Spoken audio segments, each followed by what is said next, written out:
बच्चों आज हम लोग सॉल्व करेंगे एक्सरसाइज 1.1 का क्वेश्चन नंबर 3। क्वेश्चन क्या है? Write the following sets in roster form. उसका फर्स्ट पार्ट है a equal to x such that x is an integer and -3 less or equal to x less or equal to 7। Less or equal less than 7 है। ठीक है ना। इस question को हम यहाँ पर नोट कर लेते हैं कि ये क्वेश्चन मैं नोट करता हूँ। क्वेश्चन ये एक्सरसाइज कौन सी है? एक्सरसाइज है 1.1 और क्वेश्चन है थर्ड का है first part a equal to x such that x is an integer and x greater or equal to -3 less than 7 curly bracket close. ये आपका पूरा क्वेश्चन हुआ। इसको हमको किस फॉर्म में लिखना है? रोस्टर फॉर्म में। अभी किस फॉर्म में लिखा है? सेट बिल्डर्स फॉर्म में। तो चलिए इसका सॉल्यूशन होगा, रोस्टर फॉर्म इसका होगा,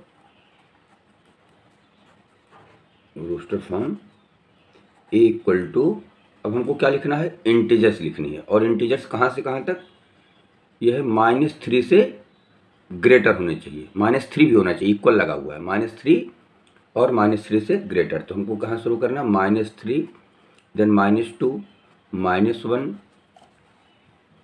-3 -2 -1 0 1 2 3 4 5 और 6। 7 को नहीं लेना है क्योंकि लेस देन 7 की बात कर रहा है।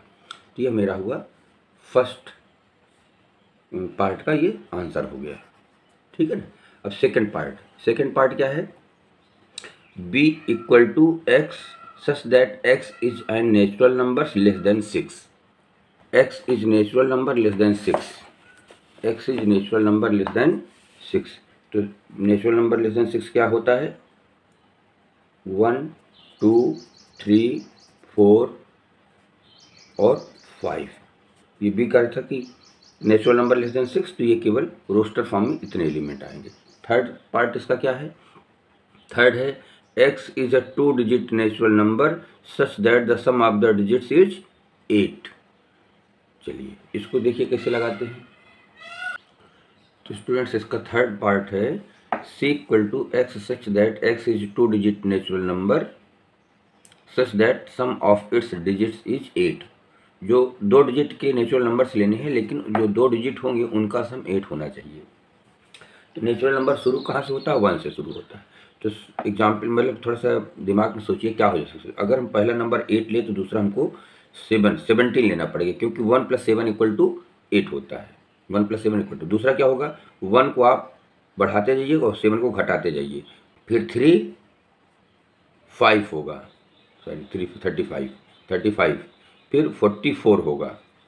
अब क्या होगा इसी का? 53 होगा। इसको बढ़ा रहे हैं, इसको घटा रहे हैं, फिर 62 होगा, सॉरी 62। आफ्टर दैट 71 होगा। ठीक है ना। अब तो हो गया 1 2 3 4 5 6 7, कुल 7 नंबर्स होंगे। अब इसको अगर हम रोस्टर फॉर्म में लिखना चाहिए तो मैंने रफ वर्क किया था समझाने के लिए। तो जगह 17 26 35 44 53 62 और 71।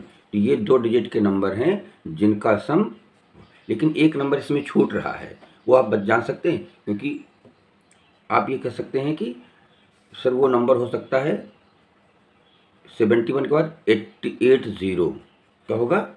80 भी होगा, क्योंकि ये भी 2 डिजिट का नंबर है और इनका सम 8 + 0 = 8 ही आता है। लेकिन अब आप इसका उल्टा सोचें, 08 नहीं हो सकता, वो 1 डिजिट का नंबर हो जाएगा। तो इस तरीके से आपको कितने नंबर मिल गए? 1 2 3 4 5 6 7 और 8। ये आपका आंसर हो गया। स्टूडेंट्स इसका फोर्थ पार्ट देख लीजिए क्या है? x such that x is a prime number which is divisor of 60। तो हमको यहाँ पर देखिए, मैंने क्वेश्चन को यहाँ पर नोट कर लिया है। अब हमको x लेना है जो कि प्राइम नंबर होना चाहिए और जो कि 60 का डिवाइजर होना चाहिए, मतलब 60 जिससे डिविजिबल हो जाए। तो चलिए हम प्राइम नंबर की शुरुआत करते हैं। तो अभी हम प्राइम नंबर की शुरुआत करें तो केवल नेचुरल नंबर की बात हम करेंगे। 1 हो सकता है, 1 से 60 डिविजिबल है, फिर 2 से डिविजिबल है, फिर 3 से डिविजिबल है, 60 जिससे डिविजिबल हो, फिर 4 से है, फिर 5 से है, फिर 6 से है, 6 के बाद ये 10 से होगा। स्टूडेंट्स ये सभी जितने हमने लिख दिए 1 2 3 4 5 6 10 12 15 20 30 60 ये सभी 60 के डिवाइजर हैं, 60 को डिवाइड कर देंगे। लेकिन यहाँ पर एक कंडीशन और लिखी गई है कि x is a prime number. तो जो भी नंबर लिखेंगे वो हमको प्राइम नंबर, ध्यान से देखिए। तो 60 नहीं हो सकता, 30 नहीं हो सकता, 20, ये सभी क्या है, ये कंपोजिट नंबर है। ध्यान से देख रहे हैं, ये सभी डिविजिबल, लेकिन ये सभी कंपोजिट नंबर, ये 4 भी composite number. 1 neither prime nor composite. तो प्राइम नंबर कौन कौन से हुए, 2 3 और 5। ये तो मैं समझाने के लिए आपको लिख दिया था। इसका आंसर होगा D इक्वल टू ओनली 2 3 और 5। जो प्राइम नंबर भी हो और 60 का डिवाइजर भी हो, ऐसे केवल 2 3 और 5 नंबर ही मिलेंगे।